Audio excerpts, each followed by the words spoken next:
Hi, this is Alex here again. I'm here to talk to you guys about a mini challenge that'll be coming up pretty soon.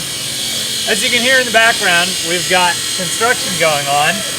This is a render for the construction that's happening right now in the new extension that's going to be the new LM Labs section, which is LM Labs' local hackerspace that'll be in all the microfactories that we start opening up, including our Phoenix headquarters. What I wanted to point out, and the subject of the challenge, is this section right up here, this loft area. It's going to be a community resource center so that people can go up, get away from their projects for a little bit, learn a little bit how to do things like painting or airbrushing, or how to tune for a turbo system, or really anything having to do with automotive development. You can go up there and just let off steam or learn something. But that, as the artists have rendered it, who are doing the architecture, has some kind of a graphic on the outside of it, and it's going to kind of be the visual centerpiece, or one of the visual centerpieces to the space when people walk in, which is through a door like right here, looking back into the space. So yeah, just giving you guys a little bit of an update that'll be coming along, so get ready if you're interested in basically putting your mark on our new Local Motors hackerspace, the first of its kind in full flesh. To give you more of a sense of where we are with it, I'm actually going to do a walkthrough. So we're going to step into the construction area here, and I'll start pointing out the features. We'll actually go into the offices and whatnot. And if you get a big close-up of the cement, that means Kate's hit the floor, and we'll have to start over.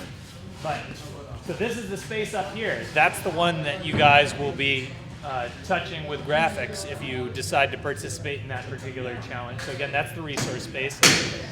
The dumping zone over here that's being used for some of our leftover machines that we didn't feel like moving, and the supplies for the construction, is actually going to turn into the larger project space for when people want to move vehicles onto this side of the hackerspace.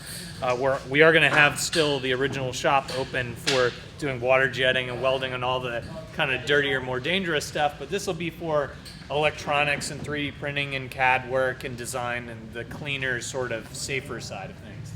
So if we move this way, right in through this space here, almost, right in through this space here, this is going to be where the community and comms offices are going to be. So we're going to have design, engineering, communications. All of them are going to be on this lower floor. The reason we have this big aperture, in addition to a regular door for our pedestrians, is we want to allow this space to, first of all, be opened up to all the rest of the community that are going to be participating in the main public space. And then secondly, we want to allow us the ability to bring vehicles actually into the office space so that engineering, design, and all the rest of them can get easy access to something that we might be working on as a dev project at that time. So everything's going to be carpeted except for that one zone where cars will actually come into. So if we back out again,